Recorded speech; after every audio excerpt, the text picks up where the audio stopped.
حضرت لقمان ایک بزرگ ہیں, وہ اپنے بیٹے کو نصیحت کر رہے ہیں. سب سے پہلے وَإِذْ قَالَ لُقْمَانُ لِابْنِهِ وَهُوَ يَعِظُهُ يَا بُنَيَّ لَا تُشْرِكْ بِاللَّهِ یا بنیّا لا تشرک باللہ, اے میرے بچے تم اللہ کے ساتھ کبھی شرک مت کرنا. یہ جو نصیحت ہے, ایک نصیحت تو ہے جس کا تعلق عقیدے سے ہے, اور عقیدہ یہ بنیاد ہے. اگر بلڈنگ کی بنیاد نہ ہو تو بلڈنگ کس پر اٹھائیں گے؟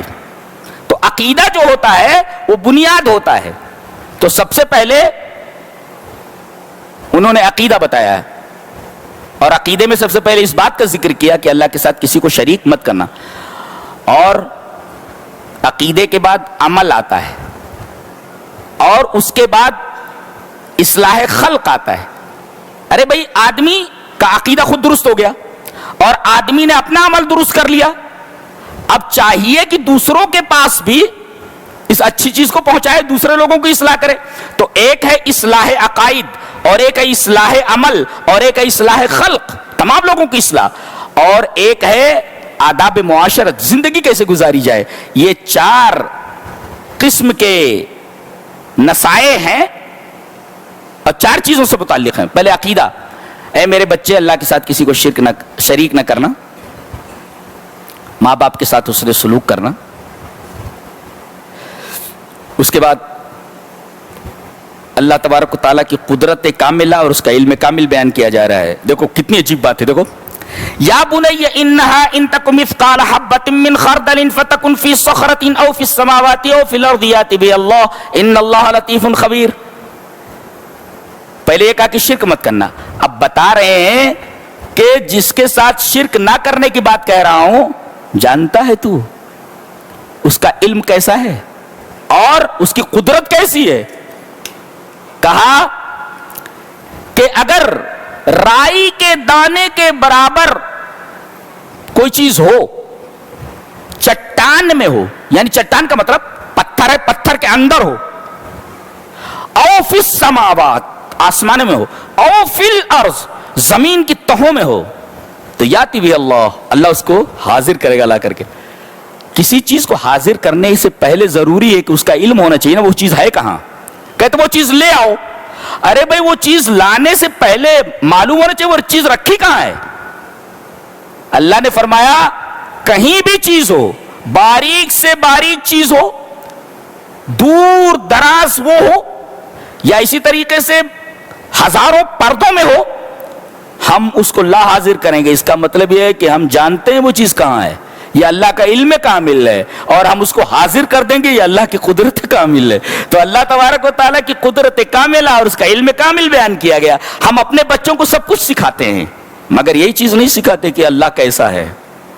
اللہ کی محبت کب آتی ہے آدمی کے دل میں؟ جب آدمی کے دل میں اللہ تبارک و تعالیٰ کا علم کامل اور اس کی قدرت کاملہ بتائی جاتی ہے کہ بیٹے جہاں بھی رہو اللہ تم کو دیکھ رہا ہے, تم اس کے علم کے باہر نہیں ہو, اور اللہ تمہارے ساتھ کچھ بھی کر سکتا ہے. اگر کرو گے, غلط کرو گے تو تمہارے ساتھ غلط فیصلہ ہوگا.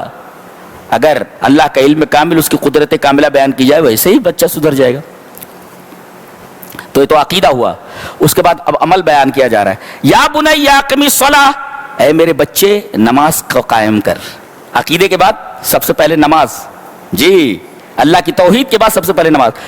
اس کے بعد یہ نہیں کہا کہ زکوٰۃ دے, اس لیے کہ بچہ نابالغ اگر ہے تو اس کے اوپر زکوٰۃ واجب نہیں ہے.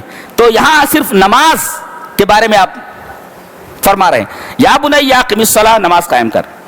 یہ تو ہوا آدمی کی ذات سے متعلق عقیدہ ہوا, اور آدمی کی ذات سے متعلق عمل ہوا. اور اس کے بعد وَأْمُرْ بِالْمَعْرُوفِ وَانْهَ عَنِ الْمُنْكَرِ, بھلائی کا حکم دے برائی سے روک. یہ اصلاح خلق ہے, دوسروں کی اصلاح کر, بھلائی کا حکم دے برائی سے روک.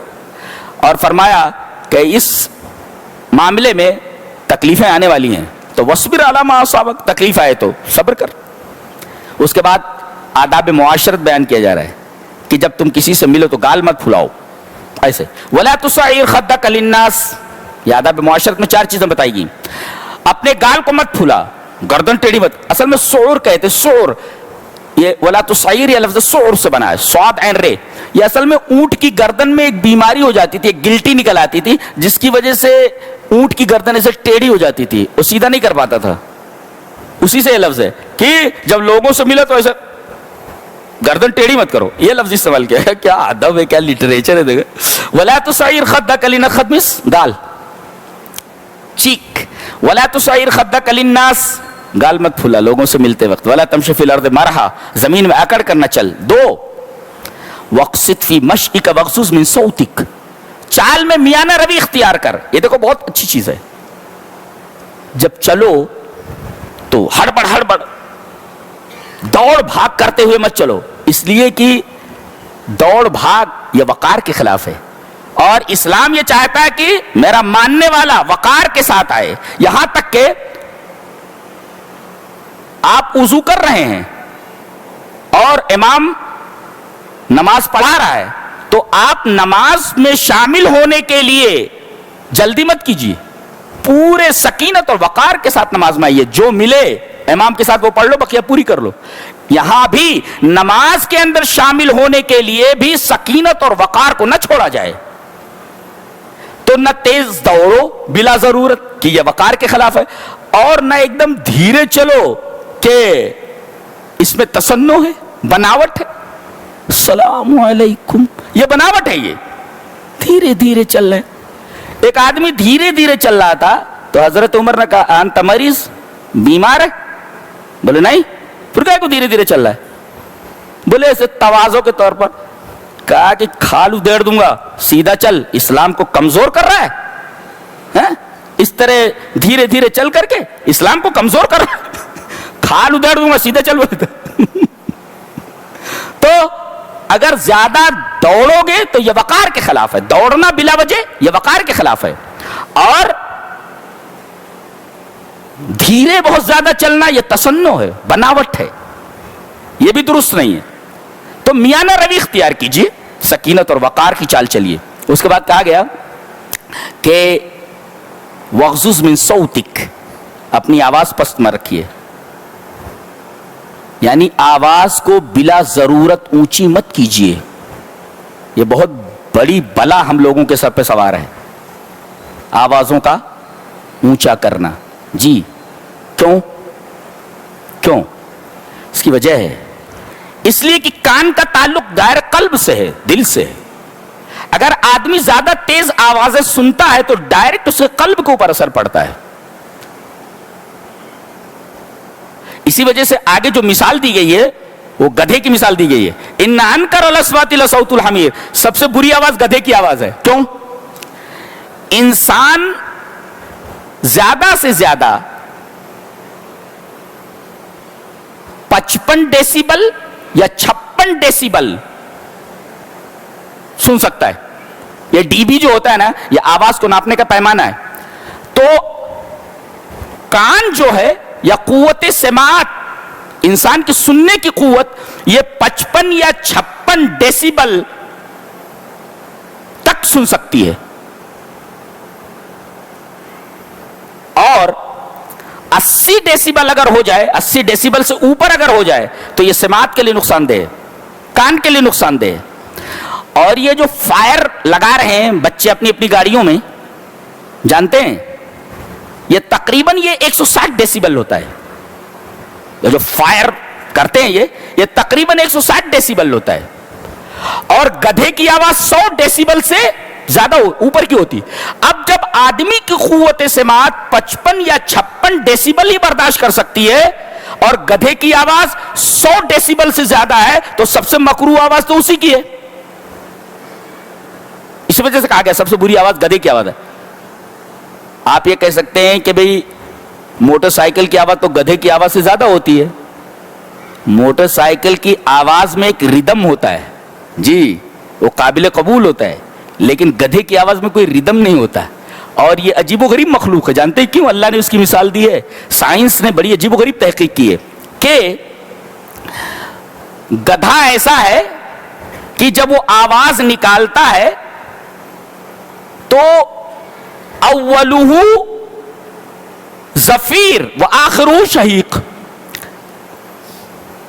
شہیق کا مطلب ہوتا ہے آدمی ہوا کو اپنے پھیپھڑے میں لے جائے، کھینچے، یہ ہے شہیق.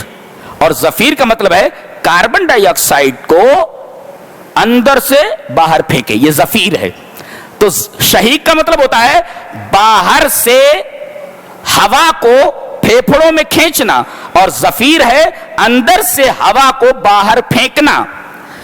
جتنے بھی جیو جنتو ہیں جس کو ہم کائنات الحیہ بولتے، جتنے بھی جاندار ہیں وہ پہلے کھینچتے ہیں ہوا کو، بعد میں چھوڑتے ہیں. یعنی ان کا اول شہیق ہے اور آخر زفیر ہے. لیکن گدھا یہ واحد جانور ہے کائنات میں کہ اس کا اول زفیر ہے اور آخر شہیق ہے، الٹا ہے. اسی وجہ سے اللہ تبارک و تعالیٰ نے اس کی مثال یہاں دی ہے. پہلے وہ چھوڑتا ہے ہوا پھر کھینچتا ہے، یہ بالکل الٹا کام کرتا ہے. یہ اس وجہ سے اس کی آواز انتہائی بدنما، انتہائی کری ہوتی ہے. اولہ زفیر و آخرہ شہیق. جبکہ دیگر جیو جنتو، دیگر جو جاندار ہیں ان کی آواز کیا ہوتی ہے؟ اولہ شہیق و آخرہ زفیر. ایسا مفسرین نے لکھا ہے. اس وجہ سے سب سے بری آواز گدھے کی آواز ہے،